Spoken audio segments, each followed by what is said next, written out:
Hvernig finnst þér að, nú náttúrulega ljóst að fall margra þessara auðmanna mikið, hvernig finnst þér að þeir eigi að sættast við þjóðina? Ég hef hvatt til þess og að þeir snúi aftur með þær eignir sem þær eru enn til einhvers staðar í útlöndum og það virðist vera, þeir eigi talsverðar eignir sem í hverju, hvatt til að þeir komi með þær og leggi þær í okkar sameiginlegu sjóði, komi hér aftur með það og reyni þannig að draga úr þeim skaða sem að hrun bankakerfisins hefur valdið.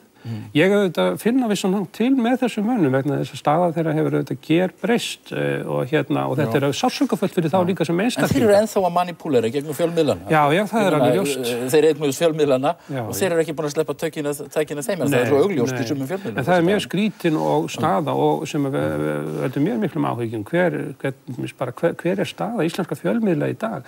Það virðist sem að það sé algjörlega óljóst hverjir eiga alla helstu fjölmiðla á Íslandi. Það er ekki hægt að svara því í dag. Mennirnir sem eru skráðir fyrir fjölmiðlunum, þeir geta ekki svarað því. Átt þú þennan fjölmiðil, átt þú Morgunblaðið, átt þú Fréttablaðið, átt þú Stöð 2. Það getur enginn svarað þessu. Þetta er auðvitað furðuleg staða í vestrænu þjóðfélagi. Guðmundur, þú hefur verið sjálfstæðismaður. Já. Ertu sjálfstæðismaður ennþá? Ég held að allt sem ég er að segja í til dæmis þessari bók rímir alveg við þau grundvallargildi sem að Sjálfstæðisflokkurinn hefur staðið fyrir.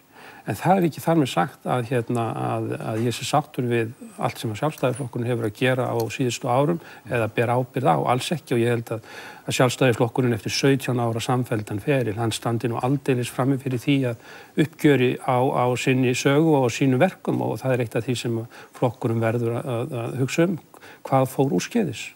Guðmundur, takk fyrir. Ég mæli eindregið og sterklega með þessari bók sem er svona einhvern veginn byrjun í því að fara að hugsa þessi mál í svona sögulegu og röklegu samhengi. Fáum Jóhannes Björn hérna rétt á eftir.